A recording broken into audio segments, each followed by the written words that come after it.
Welcome to Eternal Life. 7 questions that every intelligent skeptic should ask about Jesus of Nazareth. This is a special free podcast series that is created for anyone who genuinely seeks truth, but who sometimes struggles to believe in some of the miraculous and supernatural elements of the Christian faith. This is a safe place where you can belong without having to believe, as we aim to objectively explore the logical, historical, and academic facts and circumstances that surround the life of Jesus, whom many call Christ. My name is Rory Vaden, and I'm not a pastor or leader of any religious organization. I'm actually a researcher, a New York Times bestselling author, and a Hall of Fame business speaker who has spent a lifetime wrestling with these very questions in my own personal life. I've simply decided to share my findings here so that if I should die before my kids become old enough to understand this, that my 2 young sons would have documentation for the rational reasons why Daddy has come to believe in miracles, a resurrection, heaven, and the story of Jesus as Messiah. I'm glad you're here. Let's explore the evidence. Was Jesus of Nazareth a real person? Simple question, right? But I think an important question, both for believers of the Christian faith and for those who maybe are not believers of the Christian faith, because if there is no Jesus, then there is no Christianity, there is no heaven. And so we must first go, well, how do we even know that Jesus existed? And even if you are a believer, maybe you devoutly believe in the Christian faith, but I still would ask the question, how do you know? Like, how do you know Jesus was real? And if you're talking to a friend or a family member who maybe was struggling with some of the things, and they would say, how do you know? I mean, it's something that we often automatically might take for granted as believers, but what evidence really is there? And do you have deep conviction in your own faith that there is structure and support for it? And so that's what we're going to look at here, is just exactly what proof is there of the existence of Jesus as a real person. And there's really 3 different types of corroboration that we're going to look at. So first of all is historical, which is going to basically be like documents. And you were going to look at what documents were written and when were they written and by whom were they written, and what can we infer and what can we decipher and what can we conclude based on those documents about the probability or the likelihood that Jesus either lived and walked the earth or he did not. The second area that we're going to look at in terms of corroboration for whether or not Jesus was a real person is to archaeology, right? So archaeological, meaning physical discoveries. And are there or have there been physical discoveries that can point to and evidence and be used as evidence for the support that Jesus was a real person? And then the third one is prophetic, meaning what written predictions were there about this man, if any, and then what did they say? And then what reason or cause is there to believe that he actually satisfied those? So as I mentioned before, a lot of the historical references and research comes from The Case for Christ by Lee Strobel. This book, a really incredible book, very detailed, very thorough, a lot of citations. And so part of what I've done is I've gathered the information from that book, from a few other places, several other sources actually, and I have built some tables that I put together for myself, again, originally in my own journey, just to explore and better understand in a more concise fashion what evidence is there that Jesus really was a real person. So the first thing to do is I want to point out and look at what counts in terms of a historical context, what is necessary for us to have access to or to find preservation of, to sort of determine or conclude or come to the resolution that something actually happened in the past, right? Because that's a good question. You go, how do you prove that something happened even yesterday, right? And of course you would go, oh, well, we would have a picture of it, and that would be maybe a level of proof. But pictures could be, manufactured, and you go, well, maybe a video would be more likely. But we go, okay, well, what time was the video taken?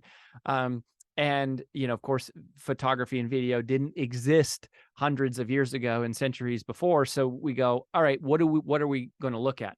And in order to assist us on this part of the journey, what we're going to do is we're going to look at Christian related evidence, or let's call it evidence for Jesus. But then we're also going to look at other references, other historical references of things that have happened and things that have been written, to go, okay, if what is the threshold and sort of the level of acceptance, or the level of proof necessary or required to sort of come to the conclusion, academically or historically speaking, that something really did happen. Okay, so I'm going to walk you through this table, and there'll be a link somewhere that you can download these if you want access to these tables.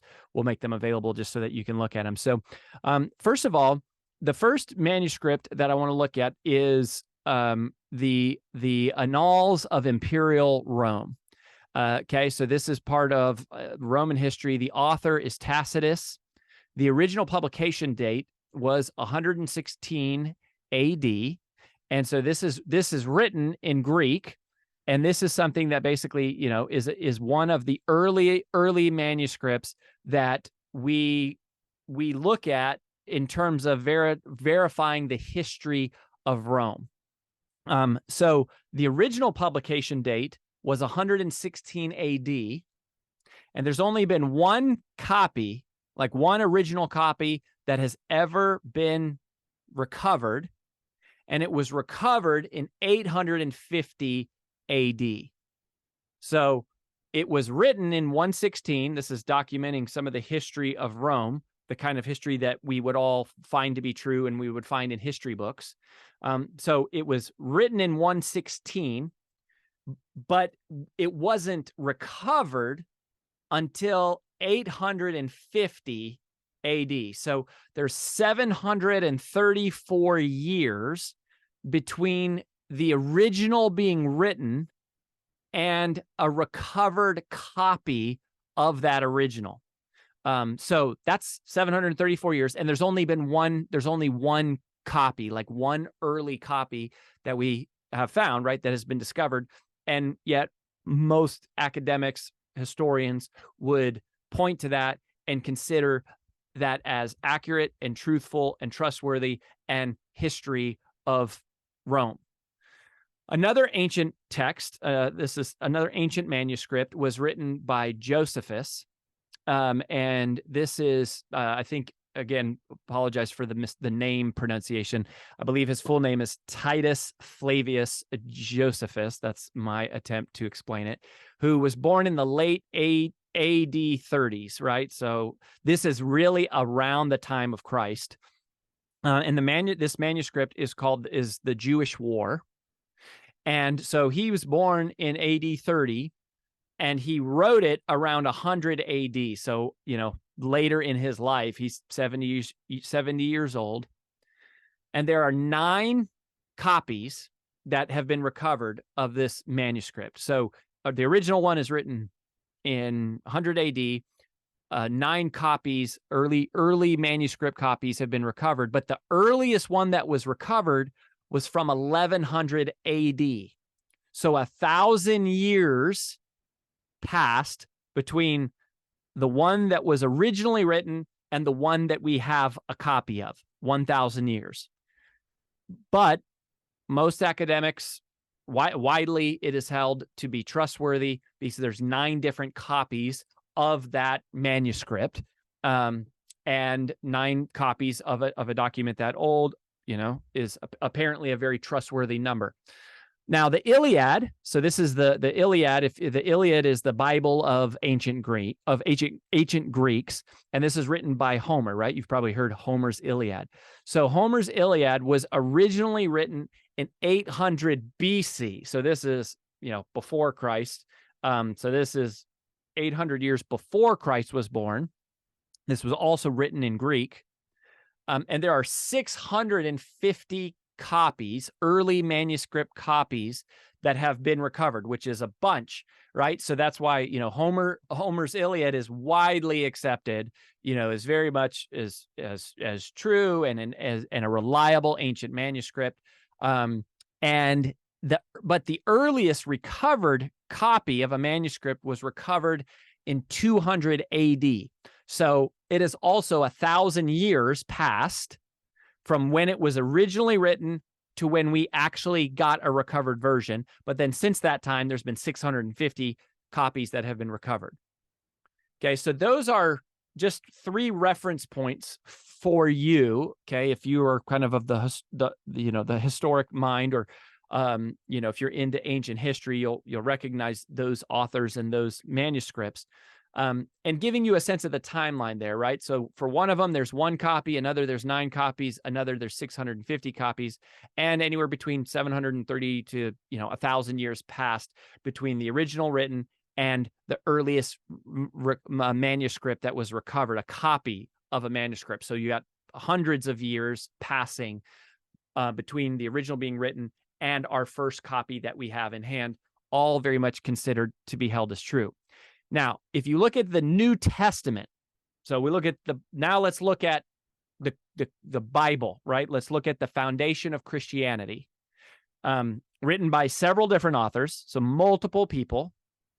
The original publication date is around 50 AD, and we'll talk through this more specifically. Obviously, there's multiple books, multiple authors, so the question about when are they written all, depends. Obviously, the Old Testament was written BC, but we're just looking at the New Testament here because the New Testament is really what documents the life of Christ by eyewitnesses who were there and people who knew those eyewitnesses and the people who lived in that time. So the earliest publication date is around 50 AD, which, Christ died around 30 to 33 AD. So within 20 years of his death, less than 20 years of his death, people started writing this down, which makes sense, right? Because if you go, well, if everybody suddenly, if something major happened and people started talking about it, and then they started asking questions about it, and everybody wanted to know, and word started to spread, people would have questions. And so at some point, someone would get tired of answering the same questions over and over again and go, we should just write this down so that we can send it to other people and so that we can transfer it and so that knowledge can be distributed or disseminated in that fashion. So that timeline lines up with what is believed to have happened. So the original publication date is 50 AD, and there have been over 5,000 recovered copies of New Testament manuscripts. 5,000. And the earliest recovered portion of a manuscript is from 125 AD. So it was written in 50 AD, and we have a piece of the manuscript that was recovered in 125 AD. So only 75 years between the original being written and the first copy being recovered. And this is tremendously important. And let me tell you a little bit about this specific piece that was recovered, because you can actually go look at this. So it's 5 verses from John 18. And this document today lives in the John Rylands Library in Manchester, England. So it was discovered in 1934 by a British scholar, C.H. Roberts, who was examining these old, papyrus fragments that were like uncatalogued. And so he's just like going through them. And so this fragment came from Egypt. And that's also a really important fact, because you go, okay, this is a copy of an original, and it was in Egypt. So that means that the gospel itself must have been written much earlier, because it would have had to be written by John, in and around Galilee and Nazareth and this whole area of Jesus's life. And then what happens is that copy had been spread around and passed, and it had made its way all the way to Egypt by 125 AD. So in that 75-year period, it was already starting to spread. And so everyone agrees that this was a copy, not an original, which is what all of these are. These are copies, but this is the oldest copy of an original that we have. So the original likely would have been written multiple decades earlier, and in order to have been written, copied, and handed from one community to the next, and sort of for it to propagate and pass across the continent, and then finally be buried in Egypt, where it then sat for hundreds, over 1,000 years, and then it was discovered in 1934, or it was discovered earlier than that, but then we didn't realize what it was until 1934. But it's really significant because it tells several parts of the story here, just to break this down for you. So first of all, there are way more copies of New Testament manuscripts than any other ancient manuscript, by way more, right? So you're talking about almost 10 times more than the next one, which is Homer's Iliad. So you've got lots and lots and lots of copies to corroborate and verify and calculate and make sure that there is a consistent story that is being told here, that at least many of the major facts are true, or they at least line up with one another. So you've got thousands of copies. But not only are there thousands of copies, the other important point here is the amount of time that has passed between when the original was written and when the earliest version that we have is. Why?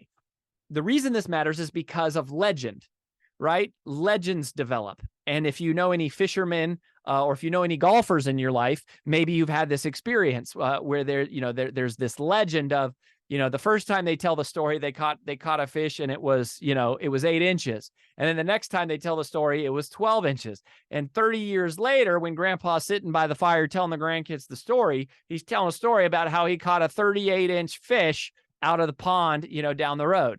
And that's what happens with legend, right? And so that's one of the things that historically we have to guard against, is this sort of exaggeration over time, is, I guess, how I would I would define legend, at least here, is exaggeration over time.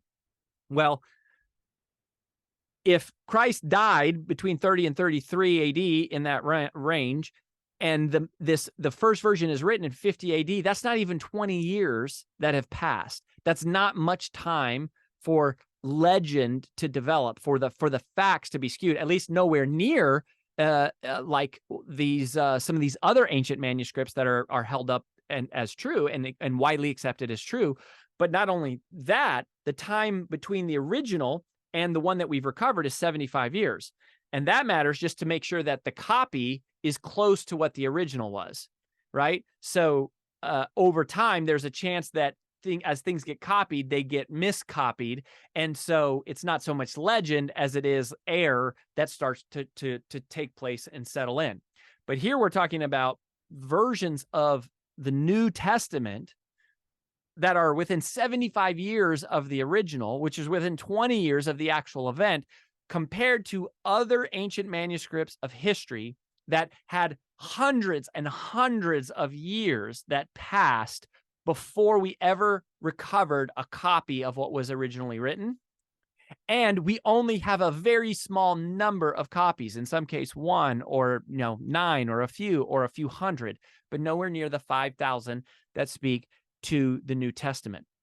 So historically speaking, there is a lot of corroborating documented evidence of the New Testament, just meaning the more copies there are of something and the earlier those copies are recovered, the more likely we can believe that it is true. And compared to other things that we cite as history, there's far, far more historical evidence. Now, this is something that is just really, really powerful and important to overlook. Now, that what I cited here that's the piece from John 18, 5 verses from John 18 that are in the John Rylands Library in Manchester, England. That's just one small portion of the Bible, but the complete New Testament. Well, let me read you a couple of these. Okay, so there are large. So that's 125 AD. So that's our earliest recovery of a manuscript from the New Testament. But there's large portions of 8 of the letters of Paul in Hebrews. So those are books in the New Testament that were recovered in that were written in 200 AD. Okay, so a little bit longer, but still within a couple hundred, well within a couple hundred years here. 2/3 of the Gospel of John there is two-thirds of the Gospel of John. There is a copy of that was from 200 AD. So we have that. That's a very early discovery. Portions of the 4 Gospels and the book of Acts were recovered from a copy that was written in 300 AD. And then this, to me, there's by 300 AD, you've got, letters from Paul and Hebrews, 2/3 of the Gospel of John, portions from all 4 Gospels and the book of Acts, large portions of Luke and John in other completely separate discovery, sizable sections of Revelations, which is a book that is written by John. We'll talk about that in a second. All by 300 AD. And by 350 AD, we have a complete, intact New Testament. So that is in less than 300 years, or I guess not less, approximately 300 years after Jesus dies, there is a completely full, intact copy of the entire New Testament that has been recovered, right? So that's the entire thing. And again, it's far, far less, less than half of the time that has passed with some of these other historical documents. So those are the discoveries of the New Testament, okay? And the New Testament, those are biblical corroborations, meaning, they're pieces of the Bible that have been found. But one of the parts that was also very compelling to me about the story of Jesus, and just honestly getting myself to come around to the idea, was like, how do we even know this was a real person? Is that there is a large amount of historical documentation about Jesus that was written by people who did not write books of the Bible.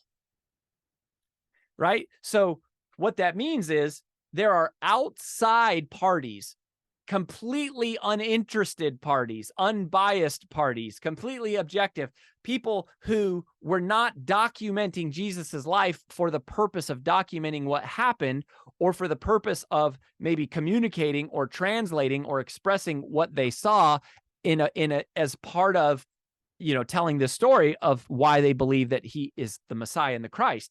But separate of all of those, there are other outside, unrelated, completely third-party manuscripts that reference the life of Jesus. So let's walk through some of those. Again, apologize for some of the pronunciations. I'm sure some of these are going to be a little bit weird. Okay, so the first one is The History of the Eastern Mediterranean World Since the Trojan War. The author is Thales. And this was written in 52 AD, so originally written in 52 AD. Although the original manuscript has never been recovered, Julius Africanus quotes it in 221 AD, referencing a day the earth went dark. Thales claimed it was an eclipse, but Africanus argues that it could have been at the date of the crucifixion. So this just means there is a discussion happening about a day that the earth went dark.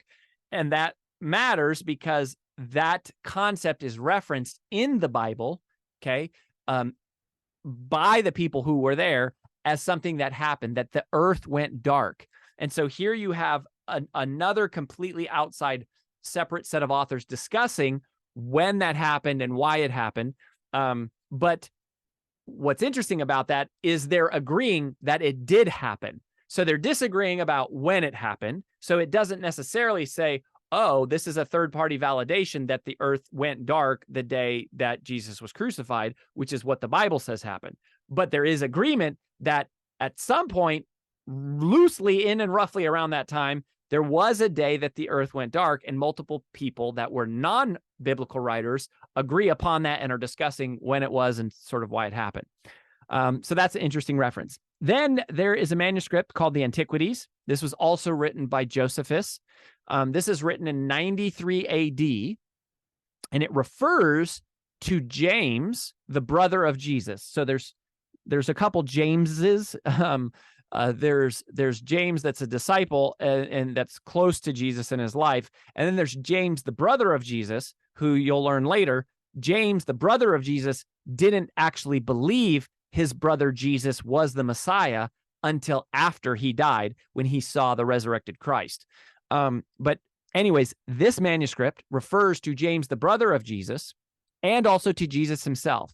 It mentions the high priest Ananias having James, the brother of a man named Jesus, who was called Christ, to be stoned to death. So this is referring to a historical event, which is that there was a person named Jesus. He had a brother named James.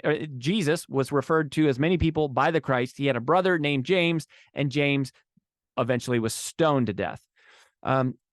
This is important because Josephus is a widely regarded historian. So his accounts of the Jewish war have proven highly accurate and have been corroborated by archaeological excavations at Masada, as well as by historians like Tacitus. So Josephus is a non-biblical writer who is widely kind of accepted by both believers that are historians and non-believers, like non-Christians.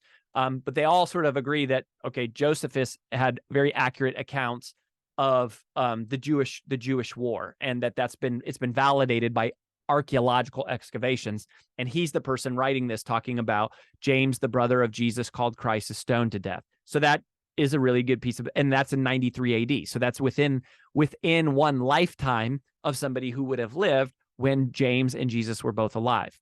Then there's a manuscript that was written by someone called Pliny the Younger. And this is a piece of personal correspondence, apparently, between Pliny the Younger and his friend, Emperor Trajan. And this is written in 111 AD. And this refers to him punishing Christians for their stubborn believed worship of Christ as God. It also references that Christians had self-imposed high ethical standards. So again, this is like a secular, basically, to say secular or non-Christian, this is a secular corroboration of a group of people called Christians that are worshiping a man named Christ, believing that he was God and that they had these high ethical standards.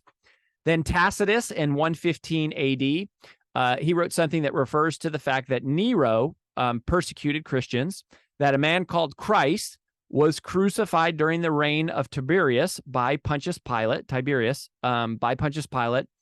and that, quote, an immense multitude held so strongly to their beliefs that they were willing to die rather than recant. And we'll talk about this later on when we talk about the resurrection. But this was an issue because Romans had many gods, and then Christians are coming along saying, no, Jesus is the God. He is the only one. He is the way. And so it kind of creates conflict, right? When somebody says, no, this is it. You all are wrong. And so, Romans were in power at the time. And so Nero was killing Christians. And that's documented, which is important. These secular manuscripts are important because they at least validate some of the historical events that are going on, which help corroborate what is actually in the Bible. So then there's a Greek author from Caria who is writing a chronology. I believe you pronounce his name Phlegon or Phlegon. I don't know. Sorry. But it's Phlegon.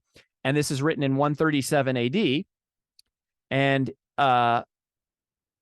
Phlegon reports that in the 4th year of the 202nd Olympiad, which is 33 AD, okay, that there was the, quote, greatest eclipse of the sun, and that, quote, it became night in the 6th hour of the day, which was noon, around noon, so that stars appeared in the heavens, and there was a great earthquake in Bithynia, and things overturned in Nicaea.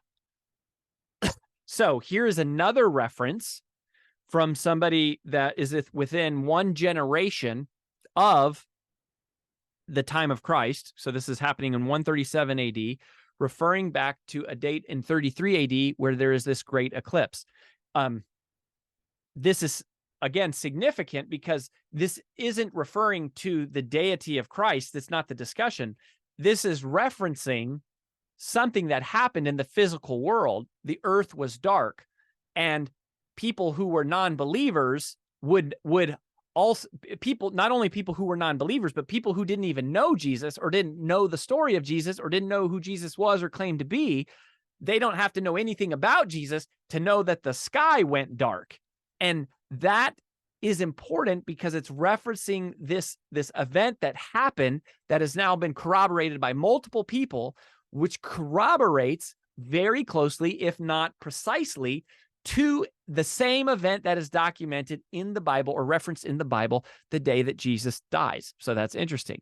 And then there's the Talmud, which is a very important Jewish document. In 500 AD, it mentions Jesus as a false Messiah who practiced magic and was put to death. They repeat a rumor that Jesus was born of a Roman soldier and Mary, not the Virgin Mary, which is what the Bible says. That's the Christian belief. And what the Bible says is that Jesus was born of a virgin, the Virgin Mary. But the Talmud here, apparently, which is written in 500 AD, is advancing an opposing story, which is that a Roman soldier got Mary pregnant. And so why is this important? Well, at first, when I heard this or discovered this, at first, it kind of seemed to disprove or challenge the Christian story, which is, this is a very contradictory story here, which is that Jesus is born of a Virgin Mary, and that's the Christian belief. And so here you have this other document that is diametrically opposing that narrative. But even though it's diametrically opposing in some ways, some key elements, primarily, how did Mary get pregnant? For which, by the way, is understandable to me to go, if you don't believe in the divine, like if you don't believe in the Christian story and you don't believe in the divine, you go, how could Mary get pregnant without somebody impregnating her? And if that's what you believe, then you would then go, well, there's got to be an explanation. Someone had to get her pregnant, right? So it takes a bit of faith to believe in the Christian version that says, God sent the Spirit into Mary and impregnated her with the Son of God in Jesus Christ. So it does make sense that if people, it makes sense to me that back in the day, in that time, there would be people who believed and people who didn't believe, just like there are now, right? There's people who believe and there's people who didn't believe. Well, if there was a group of people who didn't believe, which presumably there would be. Thank you for listening to this special podcast series, Eternal Life, 7 Questions Every Intelligent Skeptic Should Ask About Jesus of Nazareth. Hopefully, you'll notice that I've tried to take great care in documenting and citing references so that you can go explore the sources yourself. If you would like a consolidated copy of all of these citations, including an organized listing of all of the Bible verses that I referenced throughout the whole series, please visit eternallifepodcast.com/free, and I'll send it to you. Again, to grab that free resource, just head over to eternallifepodcast.com/free. Enjoy. They would be searching for an alternative explanation to the story of this man Jesus, to go, well, we don't accept the explanation that he was born of a virgin, and so there is some other story that, I guess, possibly maybe could be true, right? So if you're not yet believing Christian, you go, maybe this is true, that a Roman soldier impregnated Mary. But what's interesting about it is first of all, it mentions Jesus, so it corroborates again that Jesus was a real person. It also mentions Mary, so that corroborates another fact, that Mary is his mother. Now, it contests the idea of how Mary became pregnant, which it offers the alternative explanation that it was from a Roman soldier and not from, the Holy Spirit of God. But even though it is an alternative explanation, it still does corroborate the idea that something unusual happened around Jesus's birth, right? Because there's this unknown Roman soldier that is referenced as an explanation for where this Jesus person really came from. So again, it sort of, even though it opposes the Christian or biblical viewpoint, it actually corroborates several important details, and it corroborates the existence of Jesus, which is really what we're talking about here. So there is one scholar, Gary Habermas, who many people seem to refer to, and he wrote a book called The Verdict of History. And Gary is a scholar. I am not a scholar in this area. Again, I am a layman here trying to do share with you my interpretation of my discovery of my road here, of how I've come to, challenge and answer and resolve some of these questions. But Gary is an actual scholar. He wrote a book called The Verdict of History. And he references that there are 39 ancient sources that document or refer to the life of Jesus. Okay, so there's 39 that we have found. But here's what's fascinating. 7 of those 39 are secular. So they're not written by believers and people of the Bible and eyewitnesses. They're written by other people. So together, these 39 sources, they verify over 100 facts about Jesus's life, his teachings, his crucifixion, and his resurrection. Several of those that are prophecies that are written in the written in the Old Testament were written hundreds of years before they came true, right? So some of these ancient sources are in the Old Testament, and so they're in the Bible, and they're referencing the coming Messiah. And we'll look at prophecy later in the series, and we'll talk about that. But 24 of these 39 ancient sources, 7 of which are secular, okay? So 24 of these 39 ancient sources, 7 of which are secular, reference somehow the divine, mystical, or miraculous nature of this man, Jesus. So they don't all say Jesus is the Son of God and we all believe that he is the Messiah, okay? But 24 of the 39 make some reference to the fact that there was something highly unusual about this man. Whether you believe he's the Christ or the Son of God is sort of like up for debate still. But it's important that there are all of these ancient sources that are providing commentary on the fact that this man Jesus did unusual things, and 7 of those being secular. So that's really important. So that's some of the historical corroboration around the documentation for the life of Jesus. Now we're going to go back. We'll dive deeper here in the Gospels in a second to talk about who wrote them. But I want to move on for just a brief moment to the archaeological verification and archaeological corroboration. Now, one thing you got to know beforehand is that archaeology cannot prove spiritual truths, right? So if the Bible says that Jericho was in a certain place and archaeology verifies that fact, that doesn't prove that everything in the Bible is true. It just proves that Jericho is a real place and it is where the Bible said it was. It doesn't prove that Jesus is the Son of God or that he rose from the dead. But what it does do is it means that the Bible is more trustworthy in general. And so you can't ignore it, because what it is saying, or what it advances, is that the Bible is historically accurate, or that in this case, it is archaeologically accurate.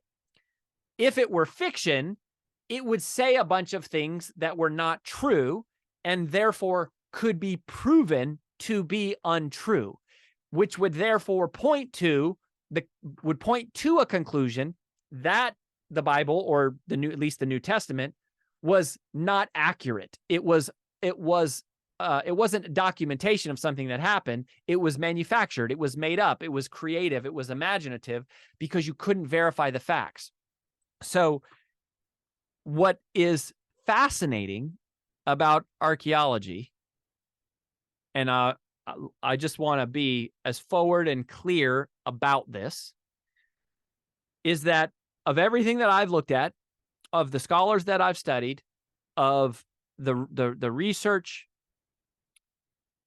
the findings that exist, archaeology has never once proven the Bible false. Not once. Not a single time. Now, there are some things that have been said in the Bible that archaeology has not yet supported, but it's never proven it false. So you understand the difference, right? This is an important, distinction, to just be clear. Again, trying to just have as much of an objective look here as possible, is to go, okay, Jericho, the Bible talks about Jericho, and Jericho, it says there's a place called Jericho and it's in this certain location. And then years later, archaeologists come and they dig and they discover, oh, there is a place called Jericho and it is in that location. Doesn't mean Jesus is the Son of God. Doesn't mean that he rose from the dead. Doesn't mean that heaven is real. But it does mean that Jericho is where the Bible says it is, which means that the facts in the Bible can be trusted.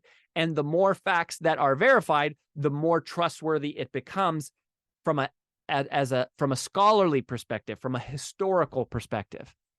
And so that is amazing. That blows my mind, to go, in all the hundreds and now, almost 2,000 years that have passed since the death of Jesus of Nazareth, and all of the people who would have wanted to disprove it and had reasons to disprove it and just didn't like the story of Jesus for whatever reason, nobody ever has been able to furnish an archaeological discovery that disproves something in the Bible as inaccurate. Now, I'm going to roll through a few of these examples on the topic of archaeology. Okay. So just as I mentioned this, so you can be just a little bit in awe of how much real world, practical, pragmatic, historical evidence there is here for some of this stuff. So Luke, who is the author of the Gospel of Luke, and he's also believed to be, many people believe the writer of Acts. Luke, who was a doctor, we'll talk about him in just a second. He has been proven right by archaeology in regards to 32 references to countries, 54 cities, and 9 islands. So that means that Luke has made almost 100, 95 to be exact. Luke has made 95 different geographical references, which have all been supported and verified by archaeology.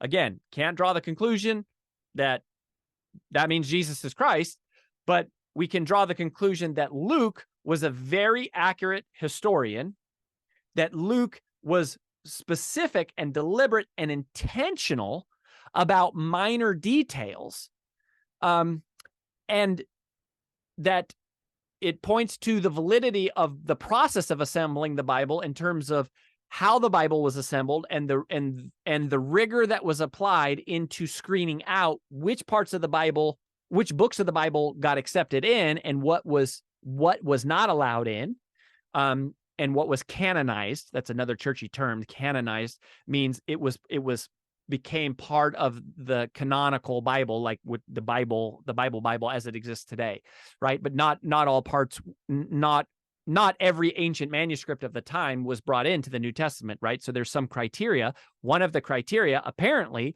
was that it had to be historically accurate.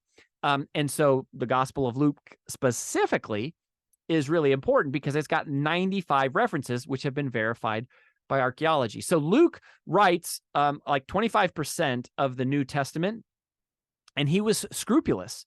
And both Christian believers and non-Christian believers, but who are scholars and historians, agree that Luke was accurate in his recount or account of the details surrounding the history of Jesus. They don't all believe that Jesus was the Son of God, but they believe that that Luke was accurate in the details that are more verifiable, right? Like geographic locations. So here's another one. So John, who is the author of the Gospel of John, I'll introduce you to John here in a second. So, but John wrote the Gospel of John, and John was part of Jesus's inner circle, meaning like one of his, Jesus had like 3 on his inner circle, and John is one of them. So he is, if Jesus had a best friend, it would be one of his inner 3. It would either be Peter, James, or John. But John was one of Jesus's inner 3. And John wrote, the person John is also the author of the Gospel of John, which is one of the Gospels, meaning one of the recounts of the eyewitness testimonies of Jesus's life.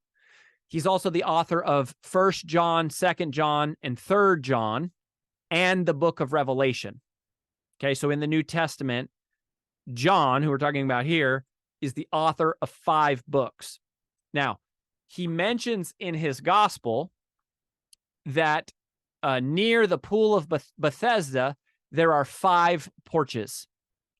And this is fascinating because for years, archaeologists believed that John was wrong because no such place had ever been discovered. So like that seemed to, it was one of those things where it was like archaeology hadn't disproven John, but it also hadn't proven John to be true.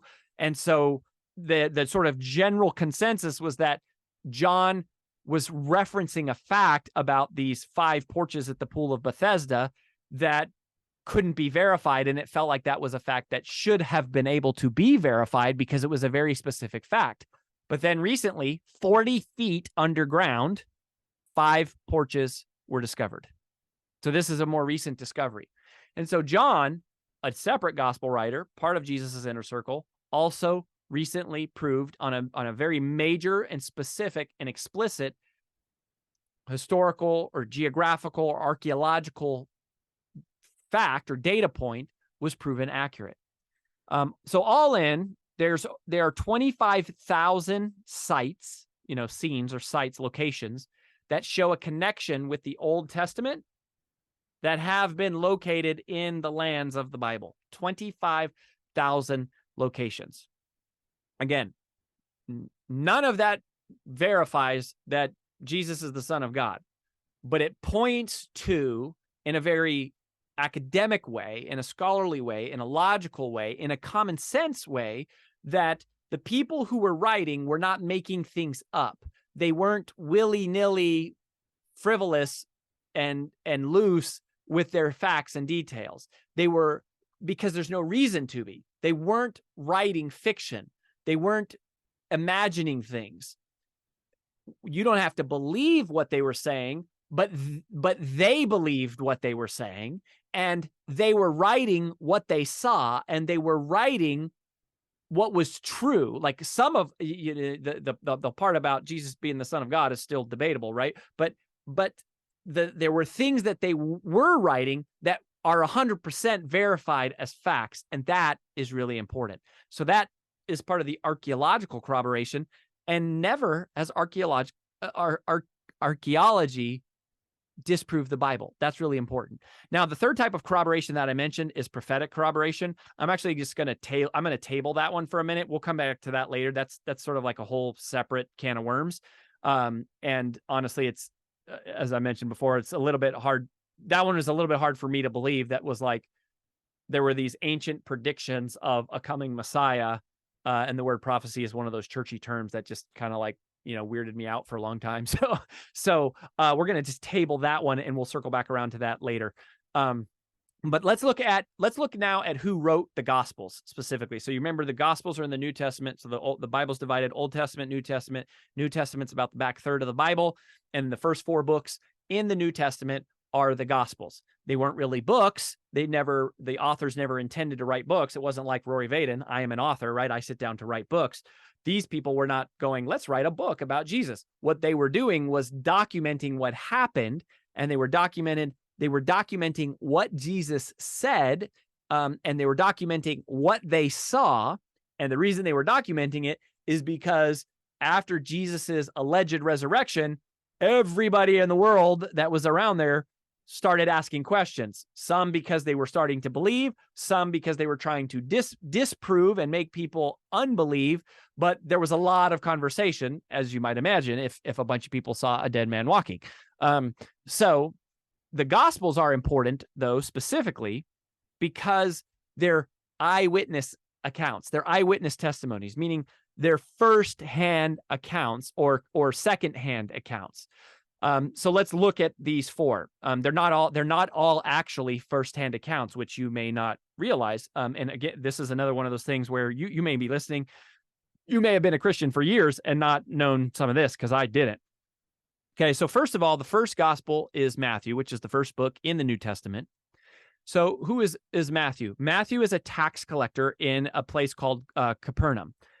So that area of the world, okay, at this time in history is ruled by Rome. So it's the Roman Empire. So the Roman Empire is in charge. They're in control, right? So like that's the government. That's the political power. It's the war power. It's the Roman Empire system. So that is important in order to understand a lot of the stories of what's happening and what's documented or what is said to have happened. You got to sort of understand what's going on in the world, right? It's like if you were going to tell the life of Rory Vaden, it's relevant to know that Rory was born and lived in America. And because of that, I've had certain privileges, like being able to start my own business, which is what has led me to be able to accumulate a level of money and wealth that I didn't grow up with. I was raised by a single mom. I was born in a trailer. I lived in a trailer park in Colorado, in Boulder, Colorado, and I spent a lot of my time, as a young kid, we moved around to a lot of apartments because we didn't have money. And so as rents would increase, we would have to go somewhere else. And so we moved all the time. So I went to many different schools. That's part of how I learned quickly to be comfortable with new environments and became comfortable meeting strangers, which probably is part of what led me to become a professional speaker in my life, because I am comfortable standing and meeting lots and lots of new people, because that was my childhood. I went to like 14 different schools before I was out of elementary school, right? So knowing my story and knowing the context of what is happening around my life, that my mom was poor, that, I lived in Colorado, I went to all of these different schools, gives you insight into understanding who I am in my life and how I became to be who I am.